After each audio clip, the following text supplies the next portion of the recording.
The school bus rattled down the empty street, its yellow paint peeling under the morning sun. Inside, children laughed and joked, their voices a fragile harmony of innocence. None of them noticed the dark figure waiting at the intersection ahead. He stood still, hands hidden in the folds of his jacket, his eyes locked on the bus like a predator stalking prey. As the driver slowed, confusion flickered across his face. Then came the metallic glint of a gun.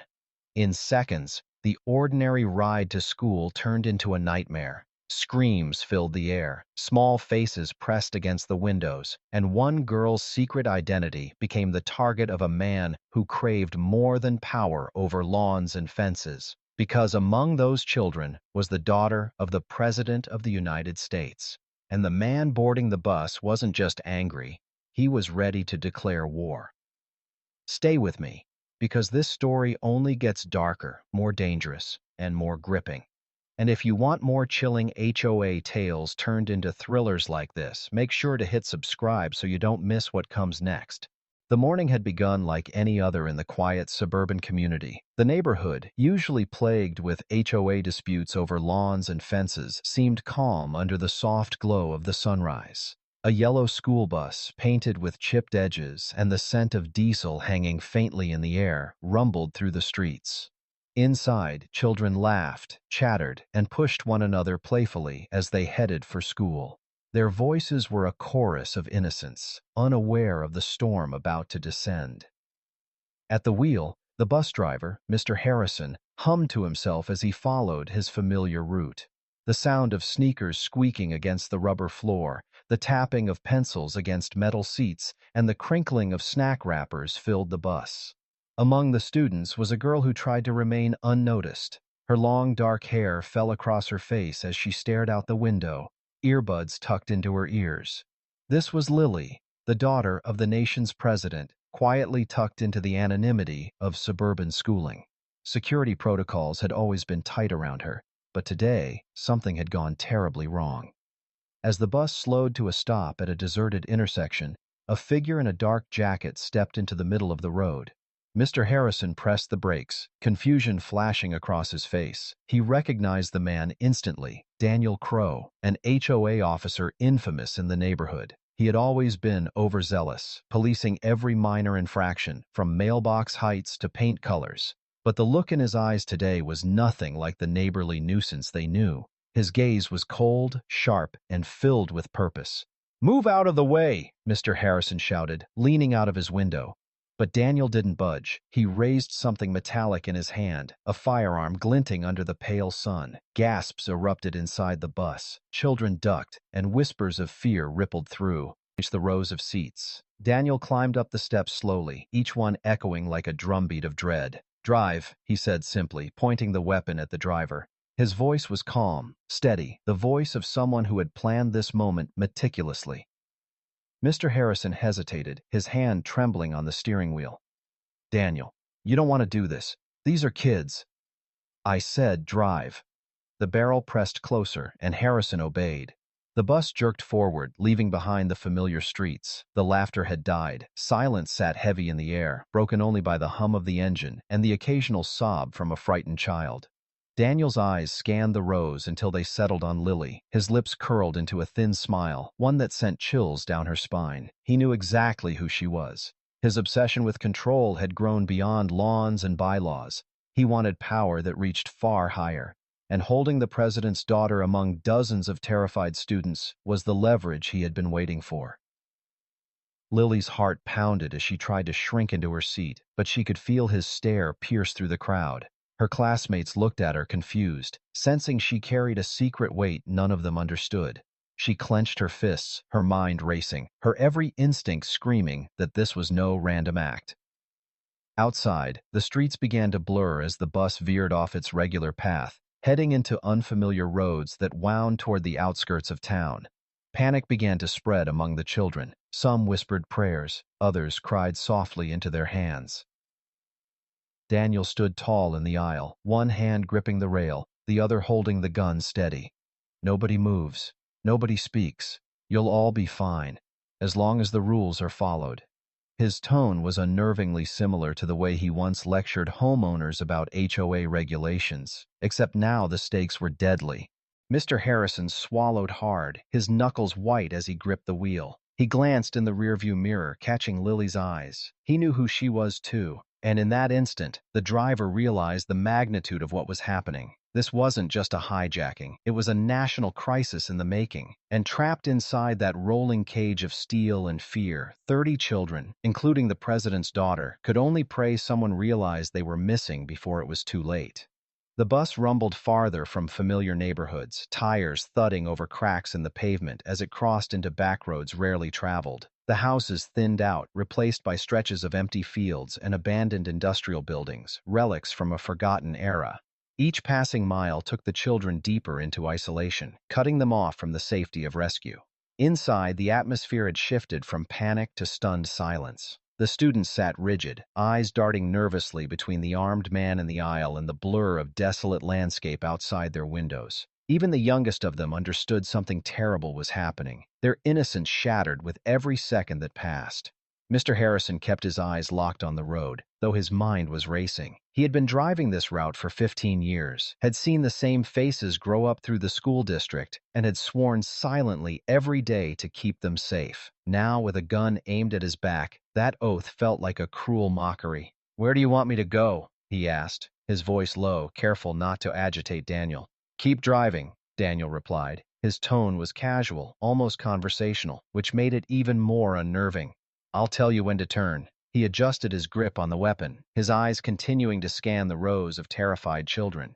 He didn't need to say it. Everyone knew he was making mental notes, cat. A logging fear, deciding who mattered and who didn't. When his gaze returned to Lily, she could feel the weight of it like a physical force. She kept her face turned toward the window, but her reflection betrayed her trembling. Daniel finally smirked. "You thought hiding her among the common kids would work?" he muttered, almost to himself, though loud enough for the front of the bus to hear. Mr. Harrison's stomach dropped. He knew what that meant. Daniel wasn't here for random hostages. He was here for her. At the back of the bus, Lily's closest friend, Emma, leaned toward her, whispering urgently, "What is he talking about? What does he mean?" Lily shook her head slightly, her lips pressed together, fighting the urge to answer. The truth, that she was the president's daughter, the single most valuable hostage in the country, would send the bus into chaos. Panic would break their fragile silence, and panic could get them killed. But Daniel already knew, and the longer the others remained ignorant, the more dangerous things could become. The bus jolted suddenly as it turned onto a gravel path, kicking up dust that clouded the windows. Daniel barked at the children. "Stay seated." A boy who had risen halfway from his seat froze instantly, sinking back down with tears streaking his cheeks. "Good," Daniel said with a calm nod, as if rewarding obedience. "You listen, you live, you disobey." He let the sentence trail off, but the sharp click of him chambering around finished the thought for him. The bus slowed near an abandoned warehouse on the outskirts of the industrial district. Rusted corrugated metal walls loomed over them, windows shattered and graffiti scrawled across its side. The place was desolate, forgotten by the world, a perfect hideout. "Stop here," Daniel ordered. Mr. Harrison obeyed, pulling the bus to a grinding halt. Dust rose in a suffocating cloud. As the engine idled, Daniel moved to the front, pressing the gun against the side of Harrison's neck. "Keys." The driver hesitated. He glanced into the mirror again, locking eyes with Lily. A silent message passed between them, one of fear, one of resolve. He slipped the keys from the ignition, his hands trembling, and passed them over. Daniel pocketed them and gestured to the group. "Everyone stays on this bus until I say otherwise. No exceptions." A hush fell over the students. Somewhere in the middle, a little girl whimpered, clutching her backpack to her chest. Daniel's head snapped toward her, but instead of rage, he offered a sickly smile. "Don't worry, sweetheart. None of this is your fault." Then, without warning, he turned back to Lily, his voice lowered, venomous and deliberate. "But hers is." Every muscle in Lily's body went rigid. The eyes of several students turned toward her, confusion blooming in their expressions. The secret she had worked so hard to bury among her classmates was unraveling before them. Daniel raised his voice, addressing the entire bus. You all should know who you're sharing seats with. She's not just one of you. She's the daughter of the man who thinks he runs this country.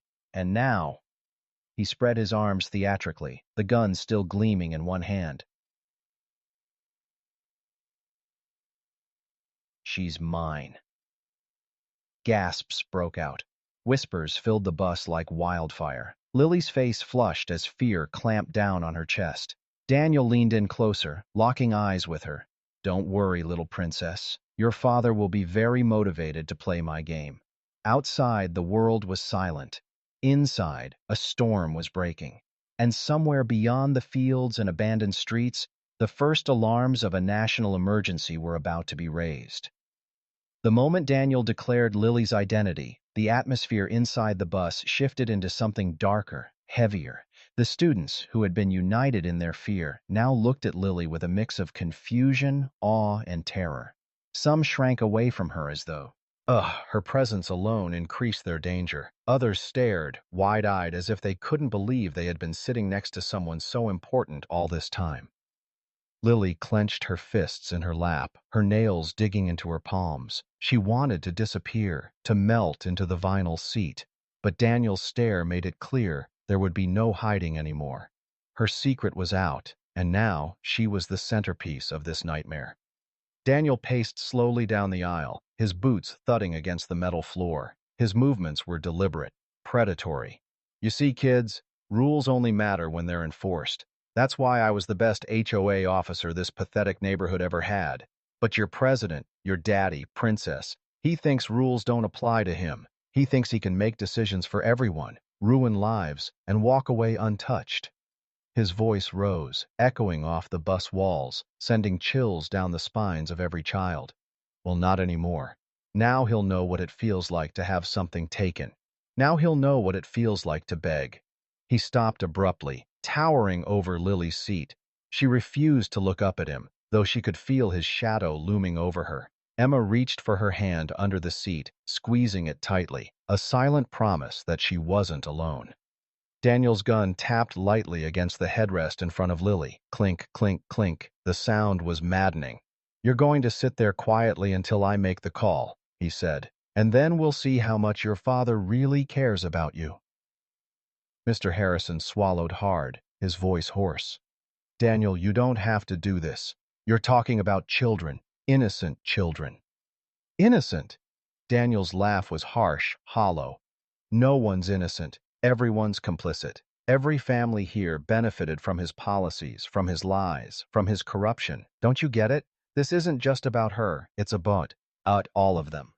Their leverage, collateral. Several of the younger kids began crying softly, their muffled sobs filling the air. Daniel didn't flinch. Instead, he moved to the front of the bus and pulled a battered cell phone from his pocket. He tapped the screen with shaking fingers before pressing it to his ear.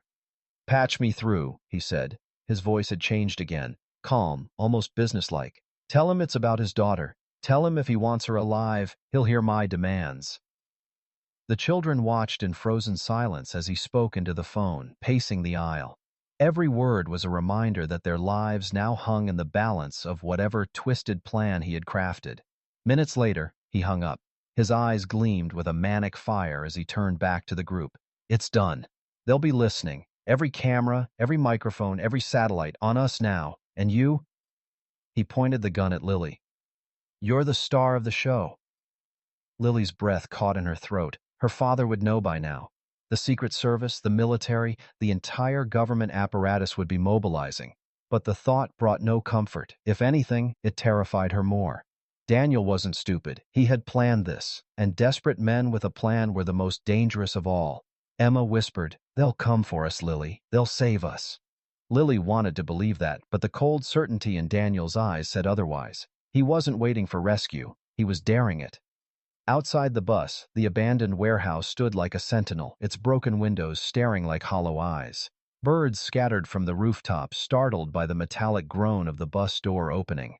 Daniel stepped outside briefly, scanning the perimeter, his gun held tightly at his side. The distant hum of helicopters had not yet reached them, but he knew it would. Back inside, Harrison's mind raced. He couldn't let this man dictate the pace. He had to find a way to act, but one wrong move could get them all killed. His eyes flicked again to Lily. She was pale, trembling, but there was a sharpness in her gaze that hadn't been there before. She wasn't just scared, she was thinking, planning, the way her father must have taught her to in moments of crisis. Daniel re-entered the bus, slamming the door shut behind him. He raised his gun again, silencing the murmurs that had begun to rise among the children. "Remember," he said, his voice low and deadly, "you are all alive because I allow it. The second I feel control slipping, that changes." The students shrank back into their seats, fear locking them into silence once more. And then, faint but growing, the sound of distant sirens echoed in the air. The first responders were coming. Daniel's lips curved into a grim smile. Showtime. The sirens grew louder, weaving through the empty roads leading toward the industrial zone. Their wailing cut through the still morning air, bouncing off the decaying walls of the warehouse and rattling the bus windows. The children sat frozen, every ear tuned to the sound, every heartbeat syncing with its rise and fall. Daniel didn't flinch. He simply stood in the aisle, gun raised, his face lit with a grim satisfaction. "Right on cue," he muttered, as if he had expected them to arrive exactly then. He turned to Harrison, who sat rigid behind the wheel. "When they come, you keep quiet. You try to be a hero, and this turns into a massacre." Mr. Harrison's jaw tightened, but he nodded. His hands still trembled on the steering wheel, though the bus was motionless. The flashing lights appeared first, red and blue splashes against the dusty horizon. Soon, squad cars surrounded the perimeter of the warehouse, their sirens dying as officers stepped out with weapons drawn. Their voices crackled through megaphones, echoing across the deserted lot. "This is Todd." Police, step out of the bus with your hands raised." The children stirred, hope flickering in their terrified faces. But Daniel raised his gun toward the roof, firing a single deafening shot that silenced them instantly. The sound reverberated through the bus, leaving ears ringing, hearts racing. "Sit down!" he barked, eyes wild, veins bulging in his neck. "Nobody moves unless I tell them to." The officers outside froze at the sound of the gunshot. One of them shouted through the megaphone again, his voice strained with urgency. "We just want to talk. Don't hurt anyone. Tell us what you want." Daniel's laugh was sharp, cutting through the tension like broken glass. He strode toward the front, flung the door open, and leaned halfway out, his gun never lowering. "What do I want?" he shouted back. His voice carried across the empty lot, clear and venomous. "I want your president to pay attention. I want him on his knees, admitting to the whole world that the system he built is a fraud. And until he does, these children, his daughter, stay with me." Gasps rippled through the students inside. The officers exchanged frantic looks, the name daughter hitting them like a thunderclap. They hadn't known she was here, not until now. Within seconds, radios buzzed with urgent chatter. The situation had just escalated from a hostage crisis to a national emergency. Daniel pulled back inside, slamming the door shut so hard the frame rattled. He turned to the children, his expression a twisted mix of triumph and rage. "Now they know. Now the whole world knows. No more hiding, little princess." Lily shrank against the seat, Emma gripping her hand tighter. Her chest rose and fell rapidly, but she forced herself not to cry. She wouldn't give him that satisfaction. Still, her heart sank with the realization her father now had no choice. Every camera, every news channel, every eye would be locked on this bus. Outside, a negotiator's view. ICE replaced the megaphone orders, calm, steady, deliberate. "Daniel, this is Officer Collins. Nobody wants to see anyone get hurt. We can work this out peacefully, but you have to let us talk to you."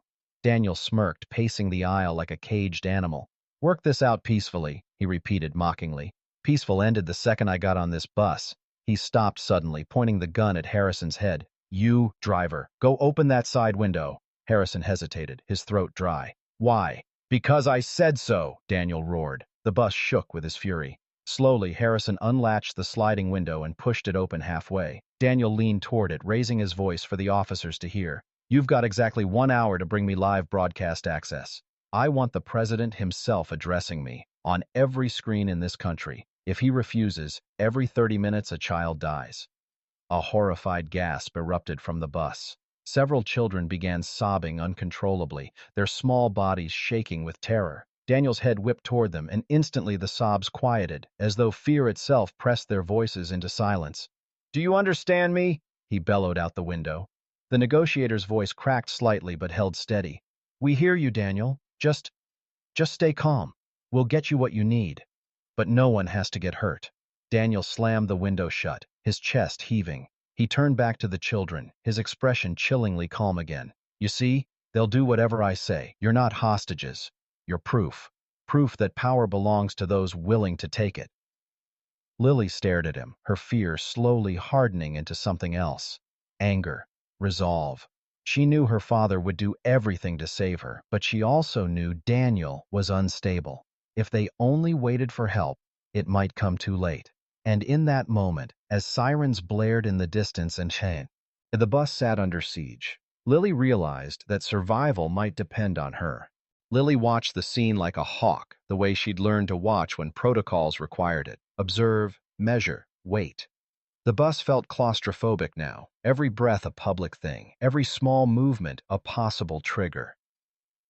Daniel prowled the aisle in fits and starts, a predator checking his trophies. Outside, the negotiators' voices came in through the thin crack of the open window, their calm professionalism clashing with the raw menace inside. Somewhere beyond that, the world was rearranging itself around her fate, her father, his aides, the Secret Service. She imagined the Situation Room bright with screens, pens scratching across pads, men and women who had rehearsed for crises like this moving like a single organism. The thought steadied her, if only slightly. But steadiness wasn't enough. Daniel had time, patience, and a willingness to be cruel. She needed leverage of her own, something small, something immediate. The bus was an ecosystem she had spent years navigating. She knew the driver, the rhythms of the route, the minute details kids ignored, the loose bolt under the third seat, the faded blue tape on the emergency hammer. She had seen the emergency exit latch, rusted but operable. If someone outside the bus could be signaled, if a window could be smashed cleanly, maybe, just maybe, rescue could become more than a promise on a radio. Her eyes swept the faces of the other children. Fear had hollowed some cheeks, shock had frozen others into silence. Emma's hand was still in hers, a lifeline. Beside them, a boy named Marcus, always the class clown, always one step away from trouble, wriggled his fingers near the aisle. Lily caught that small, nervous motion and steeled herself. She needed a partner who wouldn't freeze, and Marcus's jitteriness might be useful if she could turn it into purpose. She shifted slightly so Marcus could see her lips. "When I look at the driver twice, you cough, loud," she mouthed. "Once, and then again. When he turns, you drop the pencil case. Make a scene." Marcus's eyes widened, his Adam's apple bobbing. He swallowed and nodded barely perceptibly. He hadn't known she would ask him to be brave like this, not in front of his friends, but the look in her face convinced him. Across the aisle, Mr. Harrison's face was a map of suffering and resolve.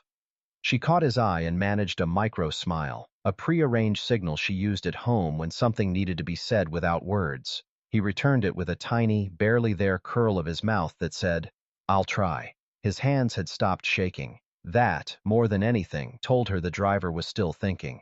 The negotiator's voice floated up again, asking for Daniel to consider nonviolence, promising safe passage and legal leniency, terms that sounded like bargaining to an angry man.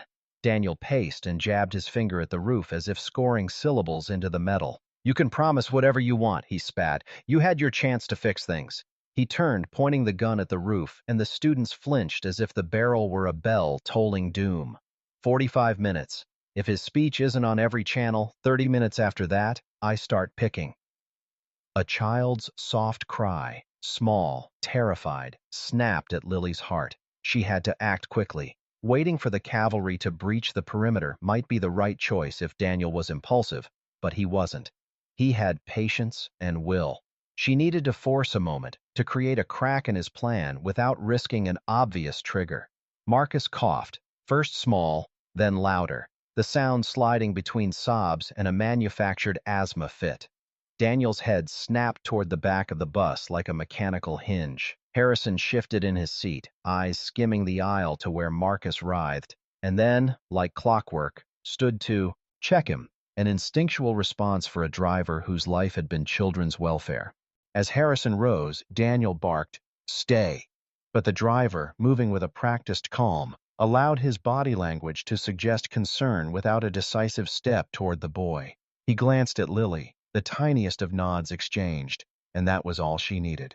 The pencil case fell with a thud, a scatter of colored pens and the metallic scrape of a ruler tumbling into the aisle. The sound was ridiculous against the tension, but it was immediate and tangible. Daniel's attention flicked to the noise. His weight shifted, his shoulders rounding toward the back. In that half-second, Lily leaned forward and made a low sound, muffled, the kind of fainting noise that could be mistaken for a child overwhelmed. Daniel flinched and then stalked toward her, gun steady. That was the crack. Marcus, under the pretext of seizing a pen, yanked at the emergency exit handle, a small, rusted wheel with a stubborn bite. It resisted at first, then gave with a groan that felt like an accusation. The rusted latch strained. A window popped outward, making a small explosive sound that spooked the birds in the rafters. Outside, the negotiator's head turned, eyes narrowing. He had not expected the window to move. Daniel hysterically pivoted toward the disturbance, furious and unprepared. In those ragged seconds, a uniformed officer, one who had skirted around the perimeter to the rear of the bus, saw the window give and understood the chance. He raised his arm, signaling the others. On the lot, a handful of tactical units converged with practiced speed. Inside, chaos erupted. Daniel shouted, frantic, cursing the disobedient kids, his finger tightening on the trigger. Harrison lunged to block the aisle's end, using his bulk to create a human barricade. Lily, knees raw against the seat, breathed through a scream she didn't make, every muscle screaming with the knowledge that the moment had not yet delivered safety, only the raw edge of possibility. Outside, the first booted feet hit the bus steps. The negotiator's calm voice had become a shout. "Get down! Police!" And for a heartbeat, thin, sharp, suspended, Lily felt the world tilt toward either salvation or catastrophe. She had forced movement. Now she had to hope that the professionals outside were faster, cleaner, and steadier than the chaos she'd set in motion. The bus interior fractured into pandemonium the instant the tactical boots clanged against the metal steps. Children screamed, some diving under seats, others clutching backpacks to their chests as if fabric could shield them from bullets. Harrison's massive frame blocked Daniel's forward view, but the HOA officer was a man wound tight on paranoia. He spun, wild-eyed, his gun darting from the open window to the door and back again, calculating where the breach would come. "Back! All of you! Back!" he bellowed, his voice raw with fury. He shoved Harrison hard, the driver stumbling sideways into the seat rail. Daniel's gun wavered dangerously close to the cluster of sobbing children in the front row. "One step closer," he warned toward the open door, "and the first bullet goes into the driver's skull."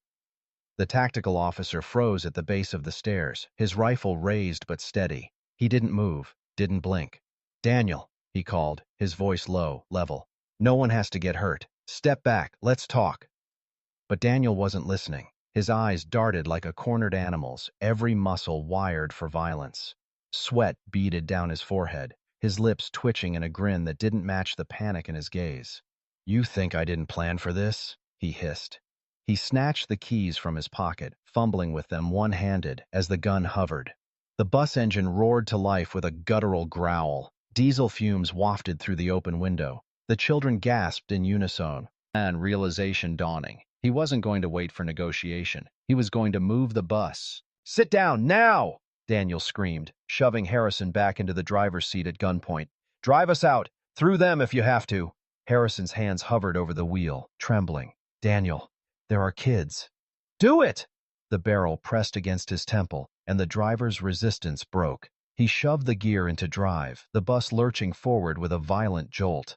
Officers scattered from the front, shouting into radios as the hulking vehicle rolled toward the outer perimeter. Inside, the children wailed, their voices a chorus of terror. The windows rattled with every bump, dust swirling in the stale air. Lily gripped the seat so tightly, her knuckles whitened. The plan she'd risked everything on had backfired. The breach had pushed Daniel into desperation, not surrender. Faster, Daniel barked, leaning over Harrison, gun steady. The bus groaned as it picked up speed, barreling toward the barricade of patrol cars. Officers scrambled for position, weapons trained on the windshield but fingers frozen, unwilling to fire into a bus full of children. The negotiator's voice crackled from a loudspeaker, strained with urgency. Daniel, stop this! Don't make this worse! Don't make us do something we can't take back! But Daniel only laughed, a harsh, manic sound. Worse? It's only beginning. He slammed his fist against the driver's shoulder, forcing Harrison to keep the wheel straight as the line of vehicles drew closer. Lily's heart pounded in her ears, louder than the sirens, louder than the screams. Her mind flashed with her father's words from years ago, advice delivered not as a president, but as a parent. In chaos, focus on what you can control. Small actions can turn tides. Her eyes flicked to the floor near her feet, the fire extinguisher box bolted just under the driver's seat. She had seen Harrison use it once during a safety drill. It was secured, but within reach if she could get to it. Her breath quickened. If Daniel was distracted for even a moment, the barricade loomed ahead, a wall of flashing lights and steel. Officers braced, weapons raised, shouts overlapping in the chaos. Harrison's grip on the wheel was desperate, his eyes screaming apologies into the mirror that reflected the terrified children behind him. And then it happened. A gunshot exploded inside the bus, sharp, deafening, rattling every window. For a fraction of a second, no one knew where it had landed. Screams erupted, hands flew to faces, and the bus swerved violently. Harrison had jerked the wheel instinctively, the bus veering toward the side of the lot, tires screeching. Metal shrieked as it clipped a rusted storage container, sparks flying across the asphalt. Children tumbled in their seats, their cries swallowed by the roar of grinding steel. Daniel stumbled, thrown off balance by the sudden jolt. His grip on the gun wavered just enough for Lily to see her chance. Heart hammering, she lunged forward, her hand closing around the extinguisher's red handle. The bus skidded sideways, tilting dangerously close to rolling, before grinding to a halt in a cloud of dust. Silence followed, a suffocating, fragile silence broken only by the hiss of the engine and the children's ragged sobs. Daniel straightened, coughing through the haze. His gun rose again, his finger curling back on the trigger. But Lily was already moving, the extinguisher heavy in her hands, her muscles burning with adrenaline. She stood, raised it high, and swung. The extinguisher connected with a sickening crack, the metal cylinder slamming into Daniel's forearm. His gun clattered to the floor, skidding down the aisle as the bus erupted in shrieks. Daniel roared in pain, clutching his arm, his face contorted with rage. "You!" he bellowed, his voice a guttural growl that sent shivers down spines. Lily's chest heaved as she tightened her grip on the extinguisher, her arms trembling from the strike. For a fraction of a second, hope flared in the bus like a flame. The children's wide eyes locked on her, some crying louder, others staring in stunned silence. But Daniel wasn't finished. He lunged at her, his good hand closing around her wrist with bone-crushing force. The extinguisher slipped from her grasp, clanging against the metal floor. She gasped as he yanked her forward, dragging her into the aisle. Emma screamed her name, reaching for her, but Daniel shoved Lily against a seat, the barrel of his gun already reclaimed in his injured hand. "You think you're clever?" he hissed, his face inches from hers, his breath hot and bitter. "You think you're anything without the power your father stole? You just made things worse for everyone here." The muzzle pressed against her temple. Children sobbed louder. Harrison rose from his seat, but Daniel snapped his head toward him, snarling, "Sit down or she dies now!" The driver froze, helpless, his fists clenched so tight his knuckles whitened. Outside, the chaos had not gone unnoticed. Officers saw the bus swerve, heard the gunshot, and now watched in horror as Daniel forced Lily to her feet, dragging her to the front. Radios crackled with frantic voices. Snipers tried to steady their scopes, but with so many lives inside, the shot was impossible. Daniel shoved Lily toward the open door, pressing the gun into her back. "Everyone stay seated," he barked at the students, his voice booming like a thunderclap. "I'll put a bullet in her before you even blink." The negotiator's voice came again, urgent, pleading. Daniel, don't do this. We can work this out. Don't use the girl. Just Just let her go and we'll give you safe passage. Daniel laughed, bitter and broken. Safe passage? You think I care about that? And, oh no. I want the world watching when I break him, when I break the man who thinks he rules me. He yanked Lily closer, holding her like a shield as he stepped onto the top stair. The sunlight outside was blinding, bouncing off the patrol cars, catching in the barrels of rifles aimed squarely at him. Dozens of voices shouted at once, orders, warnings, desperate cries to hold fire. Lily squeezed her eyes shut, her chest burning with fear. Daniel pressed his mouth close to her ear. Your father's going to hear you scream, he whispered, a cruel edge in his tone. But Lily, though trembling, forced her voice steady. He'll hear me fight. Her words struck him like a slap, and his grip tightened. His face twisted with fury as he dragged her down the stairs, his gun jerking wildly between her ribs and the crowd of officers. The world seemed to hold its breath. From inside the bus, Marcus acted without thinking. He had retrieved the extinguisher, his small hands barely able to lift it. His voice cracked as he shouted, "Hey!" The sound made Daniel instinctively glance back. In that split second, Marcus hurled the extinguisher through the aisle. It bounced hard off the steps, clanging like a gong, and startled Daniel enough that his grip faltered. Lily twisted sharply, driving her elbow into his injured arm. Daniel howled, stumbling as the gun tilted skyward. A shot fired, the blast deafening, shattering one of the bus windows. Glass rained down like jagged snow. "Now!" someone shouted from the police line. But Daniel wasn't finished. With an inhuman surge of adrenaline, he yanked Lily against him again, pressing the gun back under her chin. "One more move and she dies," he screamed, his voice hoarse with rage and fear. The standoff froze into a deadly tableau. Daniel clutching the president's daughter, gun to her throat, children screaming inside the bus, officers rigid and ready, fingers quivering on triggers. And above it all, a distant helicopter's blades began to thunder in the sky. The federal response had arrived. Daniel's face twisted into a grin, half triumph, half madness. "Finally," he said, looking up at the circling aircraft. "Now he has no choice but to see me." Lily's pulse pounded in her ears. She had created a chance, but it wasn't enough. Now she was outside, in full view of every camera, and Daniel's grip was iron. The rescue was near, but so was death. The helicopter's roar shook the air, its spotlight cutting through the chaos as if slicing the world into two, life and death. Reporters' cameras zoomed in, their lenses trembling as they captured the image now broadcast live across the nation. An unhinged HOA officer clutching the president's daughter with a gun pressed against her throat. Every home, every screen, every set of eyes watched with bated breath. Daniel's voice rose over the noise, manic and frenzied. "Do you see this? Do you see me now? I hold the future in my hands, and no one can silence me." His words cracked like thunder, echoing across the cordoned street. His arm shook, his body drained from pain and desperation, yet his grip on Lily was suffocating. Lily's face remained pale, but her eyes burned with a defiance the cameras couldn't miss. She knew she was no longer just a girl in danger. She had become the symbol Daniel sought to exploit. Her father was watching. So was the world. The negotiator's voice came over the loudspeaker, calm but heavy with urgency. "Daniel, listen to me. This doesn't have to end in blood. Drop the weapon. You can still walk away alive." Daniel sneered, spittle on his lips. "Alive? You think I care about living in his world? No, I'll rewrite it. Through fire and fear." He pressed the gun tighter under Lily's chin, making her wince. Children inside the bus sobbed louder, some shielding their faces against the windows. Then, the president's voice broke through the radio static, patched directly into the scene. It was steady, resolute. "Daniel, let her go. This ends now."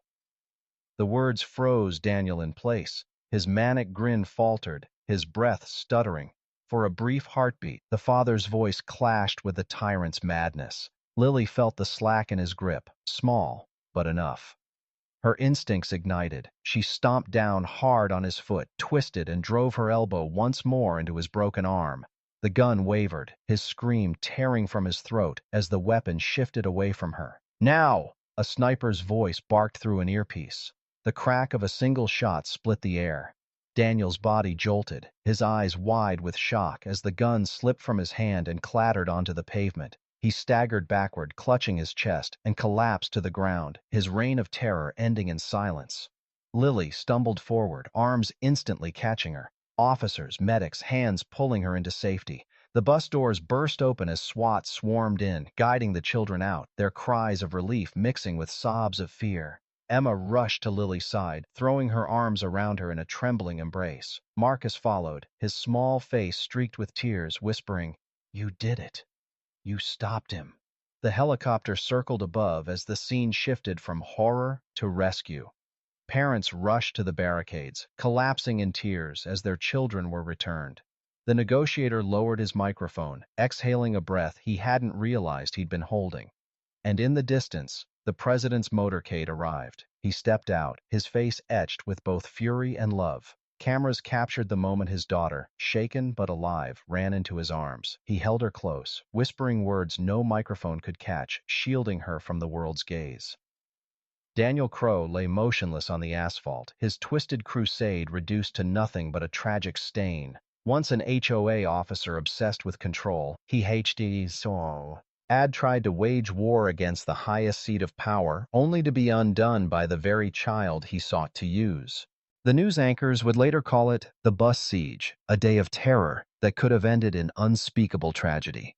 But instead, it became a story of courage, of a young girl who refused to break, of classmates who risked everything to fight back, and of a nation reminded that even in its darkest moments, defiance can shine brighter than fear.